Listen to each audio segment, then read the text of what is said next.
Good morning everyone. पिछली class में हमने पेसिव वॉइस के बारे में पढ़ा था और हमने पेसिव वॉइस के बारे में कुछ बेसिक चीजें समझने की कोशिश की थी, जैसे कि किसी भी सेंटेंस को पेसिव में कैसे बदलते हैं,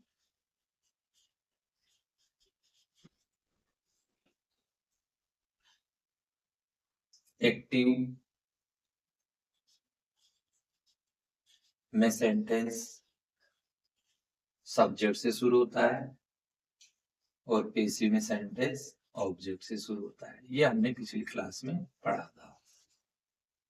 आज की क्लास में हम ये जानने की कोशिश करते हैं या समझने की कोशिश करते हैं कि सेंटेंस को एक्टिव से पेसिव में कैसे बदलते हैं।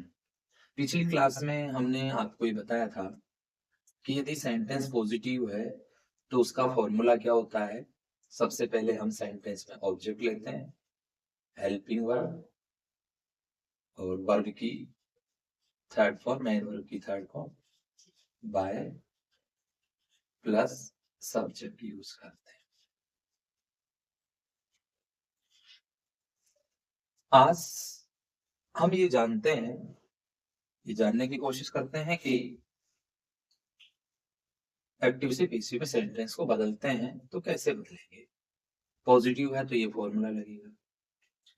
अब हम आज इसमें आपको ये समझने की जरूरत है कि एक्टिव से पेसिव में बदलते हैं सेंटेंस को, तो एक्टिव से पेसिव में बदलते समय टेंस में चेंज किया जाता है। जैसे कि आप सभी जो स्टूडेंट्स बोर्ड की परीक्षा की तैयारी कर रहे हैं और वो चाहते हैं कि इस वीडियो को देखने के बाद आपको समझ में आ रहा है, तो आप इसके नोट्स बना सकते हैं रजिस्टर में और निश्चित रूप से वो नोट्स आपके लिए बहुत बेनिफिशियल होंगे, आपके अच्छे मार्क्स दिलाने में मदद करेंगे, आपकी अच्छी परसेंटेज बनेगी। एक्टिव से पेसिव में चेंज करते हैं तो टेंस में चेंज होता है। ये लिखा हुआ है एक्टिव और ये है पेसिव। यदि किसी भी सेंटेंस के एक्टिव में यदि मेन वर्ब की फर्स्ट फॉर्म दी गई है तो पेसिव बनाते समय उसमें हेल्पिंग वर्ब के स्थान पर इज एम आर का यूज किया जाएगा। यदि किसी सेंटेंस में मेन वर्ब की सेकंड फॉर्म यूज की गई है तो पेसिव में हेल्पिंग वर्ब के स्थान पर वॉज और वर हेल्पिंग वर्ब यूज की जाएगी। हम अभी सभी इसकी टेबल बना लेते हैं, फिर आपको हम एक एक सेंटेंस इसका एग्जांपल लेंगे और समझने की कोशिश करेंगे। यदि किसी भी सेंटेंस में एक्टिव वाले वाक्य में हैज, हैव और हैड दिया गया है तो एक्टिव से पेसिव में बीन जोड़ा जाएगा। एक्टिव से पेसिव में बदलते हैं प्लस बीन। यदि किसी सेंटेंस में डू और डज प्लस यदि नॉट दिया गया है तो इज, एंड और आर प्लस क्या लगा देंगे, नो।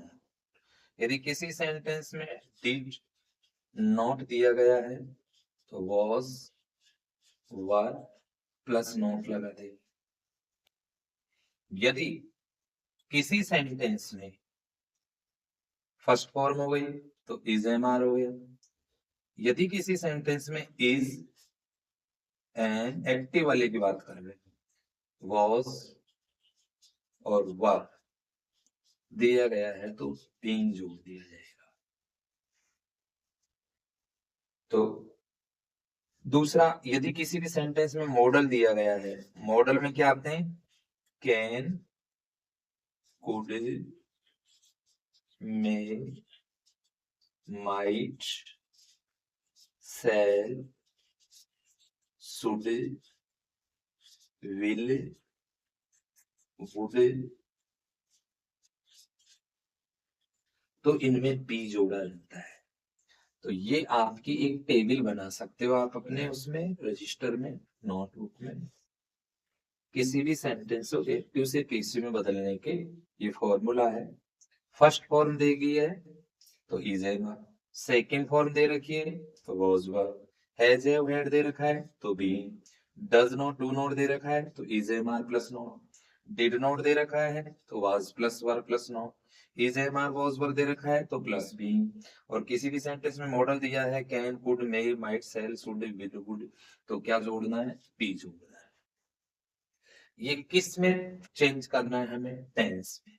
दूसरा हमें जो चेंज करना होता है वो करते हैं हम सब्जेक्ट में चेंज, सब्जेक्ट में चेंज, सब्जेक्ट में चेंज कैसे, फिर वापस वैसे एक्टिव, ये दिया गया है पेसिव, यदि एक्टिव में ही सब्जेक्ट दे रखा है तो पेसिव में बन जाता है हिम, एक्टिव में दे रखा है सी तो पेसिव में बन जाता है हर, यदि एक्टिव में दे रखा है आई तो आई का बन जाएगा मी, यदि वी दे रखा है तो अस, दे, देम, यू रहेगा, नो चेंज होता है इसमें, ठीक है। किसी का नाम दे रखा है तो नहीं चेंज, नाम में नो चेंज। तो ये जो दो टेबल है ये बहुत इंपॉर्टेंट है, किसी भी सेंटेंस को एक्टिव से पेसिव में बदलना है तो ये दो टेबल आनी चाहिए हर स्टूडेंट, हर किसी को जो भी एक्टिव से पेसिव टॉपिक को अच्छा करना चाहता है। कैसे, टेंस में चेंज ये वाली टेबल, सब्जेक्ट में चेंज तो ये टेबल याद होनी चाहिए, सब्जेक्ट ही है एक्टिव में पेसिव बनाएंगे तो हिम हो जाएगा, she, her, I, me, we, us, they, their, you रहेगा, इसमें नो चेंज, और नाम है तो नो चेंज। तो आप चाहो तो इसका स्क्रीनशॉट भी ले सकते हो, और मैं इसको मिटाऊंगा नहीं, तो आप इसका स्क्रीनशॉट लीजिए जल्दी।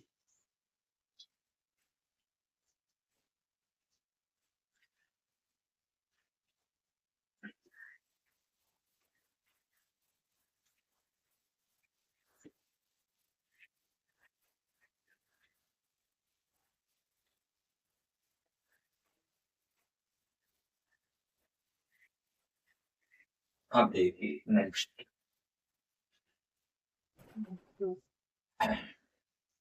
नेक्स्ट अब सेंटेंस की हम बात करते हैं। जैसे मैं एक सेंटेंस लिख रहा हूं, C Max T for me, मैं इसके ब्रैकेट में लिख रहा हूं एक्टिव वॉइस,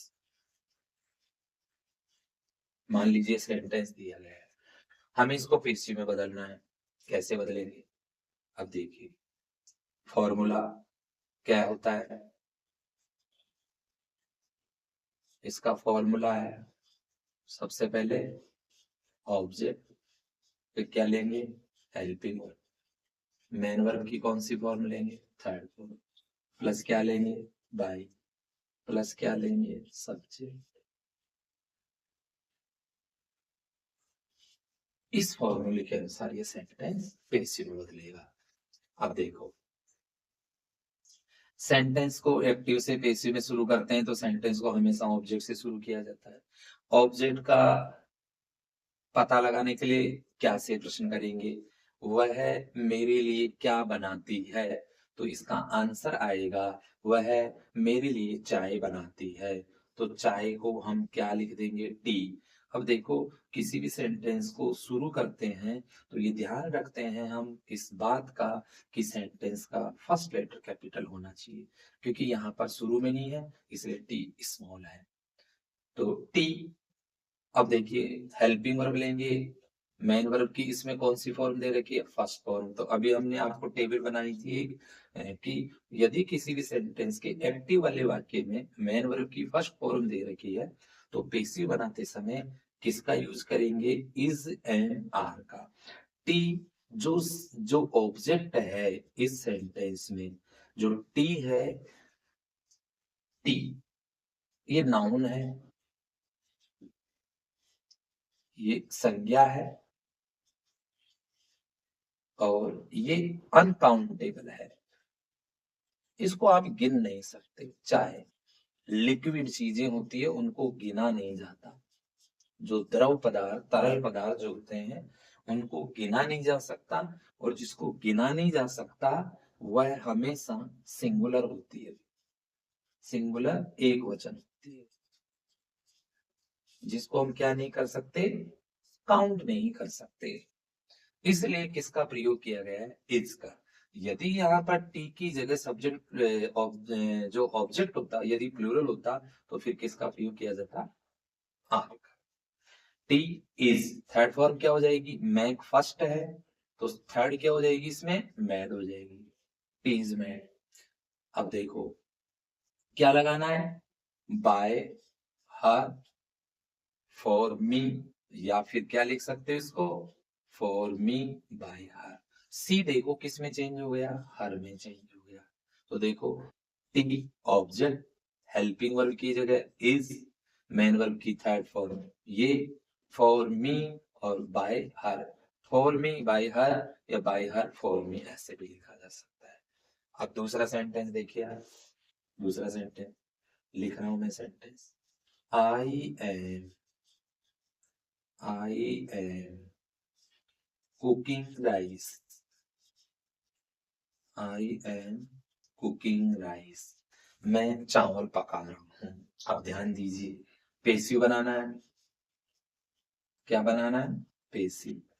अब देखो वही फॉर्मूला, सबसे पहले क्या लेना है, ऑब्जेक्ट, ऑब्जेक्ट क्या है, राइस, ऑब्जेक्ट क्या है, राइस, राइस। अब देखो राइस काउंटेबल नहीं है इसलिए सिंगुलर में होगा, चावलों को गिना नहीं जा सकता, तो राइस के साथ क्या लेंगे, इज लेंगे। अब देखो हमने अभी टेंस वाले में बनवाए थे लिस्ट, जो टेबल बनी थी उसमें हमने पढ़ा है किसी भी सेंटेंस में एक्टिव वाले में इज एम आर दे रखा है तो पेसिव बनाते समय क्या वर्ड जोड़ा जाएगा, बीइंग जोड़ा जाएगा। Rice is being, third form क्या हो जाएगी, कुक में क्या लगा देंगे, ईडी लगा देंगे, क्या हो जाएगा, कुक्ड हो जाएगा। थर्ड फॉर्म आ गई, फिर क्या लगाना है, बाई। आई किस में बदलेगा, देखो मैंने आप लोगों को बताया था आई किस में बदल जाता है, मी में, ई किस में, इम में, सी किस में, हर में, दे किस में, देन में, वी किस में, अस में, नाम में चेंज नहीं होता। तो आई किस में बदल गया, मी में, और ये सेंटेंस क्या बन गया, पेसी बन गया। ये सेंटेंस क्या बन गया, पेसिव बन गया। दूसरा सेंटेंस समझते हैं हम, जैसे I have, I have seen the Red fort, मैंने लाल किला देख लिया है, ब्रैकेट में लिख देंगे हम, एक्टिव में लिखा हुआ है। अब हमें वही रूल फॉर्मूला यूज करना है, सबसे पहले ऑब्जेक्ट, किसी भी सेंटेंस में ऑब्जेक्ट का पता लगाने के लिए हम या तो प्रश्न किससे करते हैं, क्या से, या फिर प्रश्न किया जाता है किसको। तो क्या से प्रश्न करेंगे, मैंने क्या देखा है, Lal Qila, the Red fort, क्या बन गया, द रेड फोर्ट। अब देखो, अब हमें समझने की जरूरत है हेल्पिंग वर्ब। देखो यहाँ है वो आया है किसके अनुसार, सब्जेक्ट, सब्जेक्ट क्या है इसमें, आई, लेकिन यहाँ ऑब्जेक्ट क्या है, रेड फोर्ट, ऑब्जेक्ट क्या है, रेड फोर्ट। अब देखो रेड फोर्ट के अनुसार है जाएगा, लेकिन यहाँ सब्जेक्ट आई है इसके अनुसार है वह है। तो अब हमें जो लेना है हेल्पिंग वर्ब वो ऑब्जेक्ट के अनुसार लेनी है, सब्जेक्ट के अनुसार नहीं लेनी, क्योंकि सेंटेंस ऑब्जेक्ट से शुरू कर रहे हैं हम। तो अब देखो हैज और हैव आता है और हैड आता है तो पेसिव बनाते समय उसमें क्या जोड़ा जाता है, बीन जोड़ा जाता है। The Red Fort has been, third form क्या रहेगी, सीन पहले से ही दे रखी है इसमें, थर्ड फॉर्म। अब देखो क्या लगाना है, बाई, प्लस आई किस में बदला जाएगा अभी, मी में, तो ये पेसिव बन गया, ये सेंटेंस क्या बन गया, पेसिव बन गया। किसी भी सेंटेंस में फर्स्ट फॉर्म दे रखी है, फर्स्ट फॉर्म दे रखी है तो इज लगाना है, इज दे रखा है तो बीइंग लगाना है पेशिव बनाते समय, है जो है वो दे रखा है तो बीइंग लगाना है। तो ये हमें पता होना चाहिए, टेंस वाली टेबल याद होनी चाहिए और एक सब्जेक्ट वाली याद होनी चाहिए। आप लोगों को समझ में आएगा यदि एक बार थोड़ा सा दो टेबल याद कर लो, एक तो टेंस की और एक सब्जेक्ट की। अब हम आगे और समझते हैं इसमें।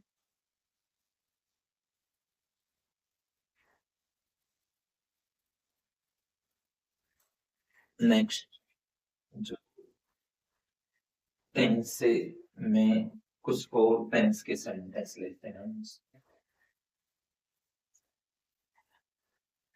जैसे जैसे समझिए,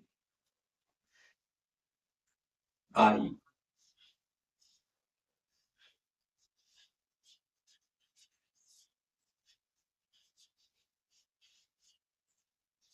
कल मैंने पेन खरीदा, एक्टिव में लिखा हुआ है, पेसिव में बदलना है। अब देखो सबसे पहले पेन, हेल्पिंग वर्ब देखो कौन सी फॉर्म है इधर, सेकंड फॉर्म। जब किसी भी सेंटेंस में सेकंड फॉर्म दे रखी है तो एक्टिव से पेसिव बनाते समय क्या लेंगे, वॉज या वर। यहाँ ऑब्जेक्ट सिंगुलर है, एक पेन है, इसलिए क्या लिया जाएगा, वॉज। प्लूरल होता तो क्या लेते, वर। थर्ड फॉर्म यही रहेगी, बाय की सेकंड बाय, फर्स्ट होती है बी यू आई, फर्स्ट और सेकंड ही हो जाएगी। देखो आप, थर्ड फॉर्म हो गई, बाय लगाओ, by me, yes. A pen was bought by me yesterday, ये पेसिव में बनाया। देखो सेंस भी चेंज नहीं होगा इसमें, देख। कल मैंने एक पेन खरीदा, इसका ट्रांसलेशन हो गया। इसका ट्रांसलेशन देखो, कल मेरे द्वारा एक पेन खरीदा गया, कल एक पेन मेरे द्वारा खरीदा गया, एक पेन कल मेरे द्वारा खरीदा गया। एक्टिव से पेसिव में सेंटेंस के मीनिंग में चेंज नहीं होना चाहिए। जैसे दूसरा सेंटेंस देखते हैं, सभी तरह के सेंटेंस हम समझने की कोशिश करते हैं। जैसे सी कैन स्पीक फ्रेंच, वह क्या बोल सकती है, फ्रेंच बोल सकती है। एक्टिव पेसिव बनाना है। देखिए सबसे पहले फ्रेंच, फ्रेंच क्या है इसमें, ऑब्जेक्ट फ्रेंच। कैन, किसी भी सेंटेंस में मॉडल दिया गया है, can, could, may, might, will, would, shall, should, तो बी लगाते हैं। किसी भी मॉडल में, मॉडल कुछ भी हो, बी लगानी। French can B, third form spoken, speak, spoke, spoken, speak, spoke, spoken, तो थर्ड फॉर्म में जाएगी। फर्स्ट क्या होती है, स्पीक, सेकंड क्या होती है, स्पोक, थर्ड क्या होती है, spoken. French can be spoken by, she किस में बदल जाएगा, हर में। सी किस में बदल गया, हर में बदल गया। तो ये किससे रिलेटेड हो गई, ये हो गया मॉडल से रिलेटेड, ये सेकंड फॉर्म हो गई। तो third form speak, spoke, spoken हो गया। अब आगे समझिए कुछ और सेंटेंस लेते हैं।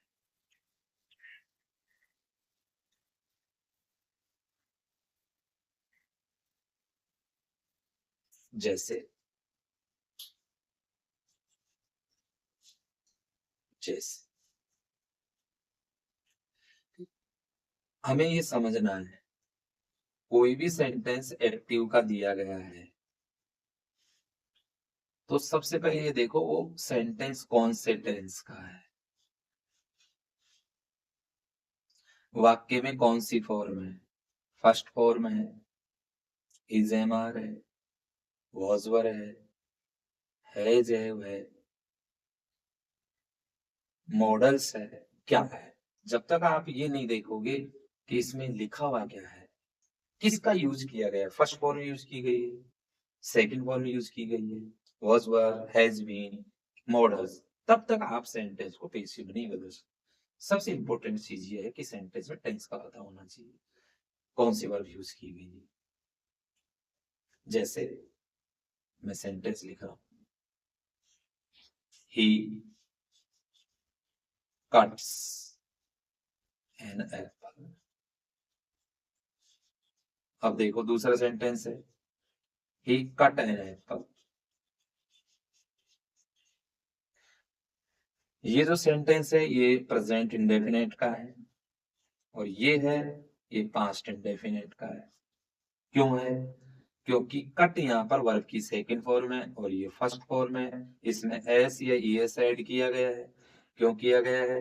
क्योंकि हम जैसा कि जानते हैं कि जो वाक्य प्रेजेंट इंडेफिनेट के होते हैं, जो सेंटेंस पॉजिटिव होते हैं, पॉजिटिव सेंटेंस में हमेशा सब्जेक्ट सिंगुलर में कौन कौन, ही, सी, इट, ने, ये दिया जाता है तो वर्ब की फर्स्ट फॉर्म में क्या ऐड किया जाता है, एस या ईएस ऐड किया जाता है। लेकिन पास्ट इंडेफिनिट में एस ईएस नहीं लगता। अब पेसिव कैसे बनेगा देखो, एन एप्पल, एन एप्पल, क्या लगाना है, इज लगाना है। थर्ड फॉर्म कट वही रहेगी, भाई लगा दो, हिम लगा दो। इसमें देखो एन एप्पल, एन एप्पल, इसमें वॉज लगेगा क्योंकि पास्ट की बात कर रहे हैं, वॉज कट हो जाएगा, बाय ही किस में बदल जाएगा, हिम में बदल जाएगा। देखो आप, चेंज हो गया, फर्स्ट फॉर्म आते ही इज आ गया, सेकंड फॉर्म आते ही वॉज आ गया। तो हमें ये देखना जरूरी है कि कौन सी इसमें मैन वर्ब यूज की गई है। तो आप समझ रहे होंगे इसको। अब हम आगे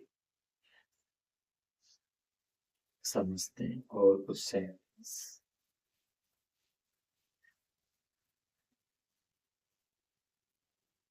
जैसे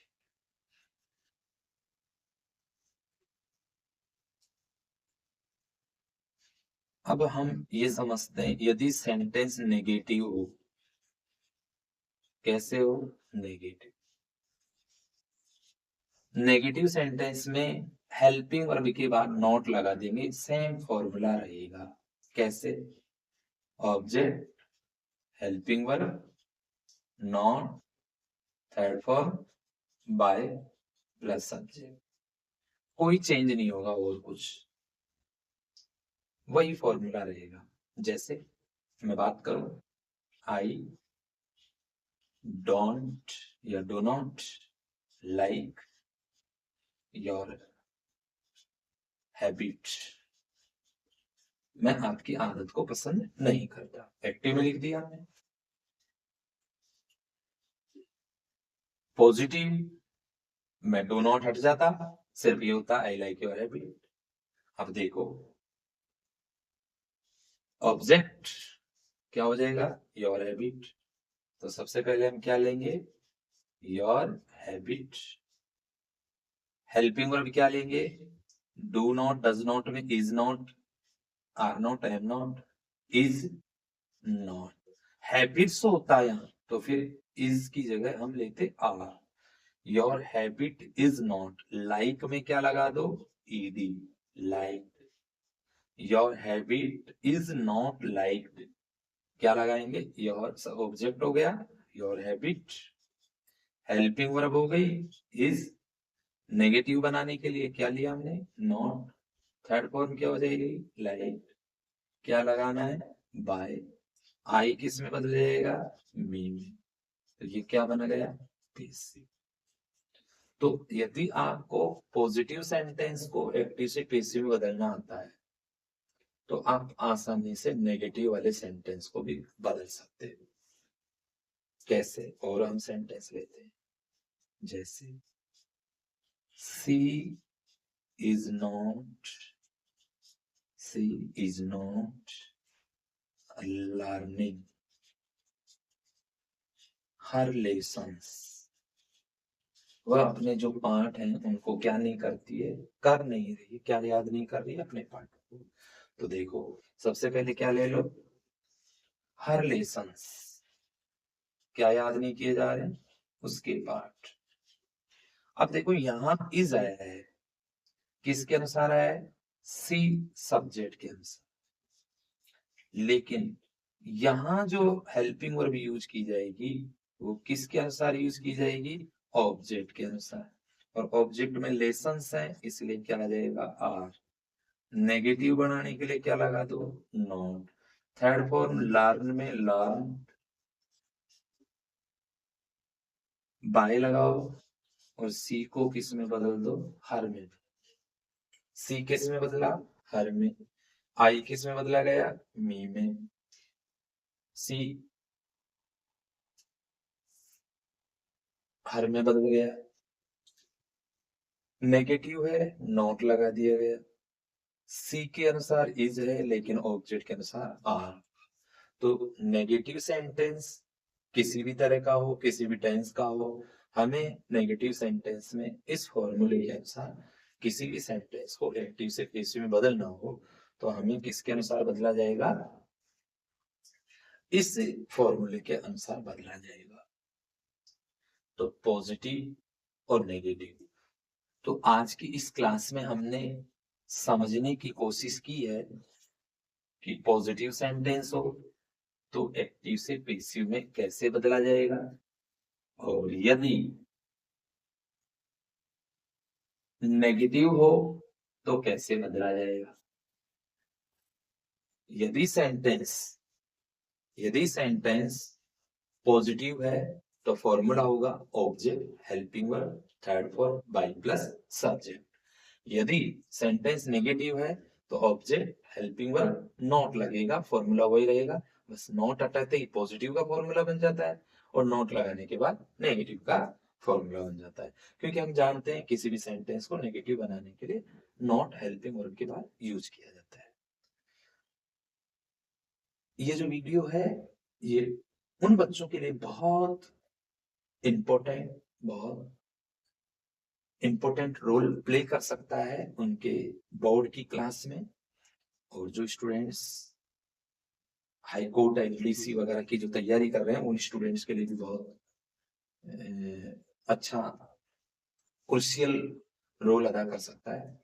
तो हम जो आप सभी स्टूडेंट्स इस वीडियो को देखें, समझने की कोशिश करें, और आपको यदि अच्छा लगता है तो आप अपने दोस्तों को, अपने रिलेटिव्स को शेयर करें।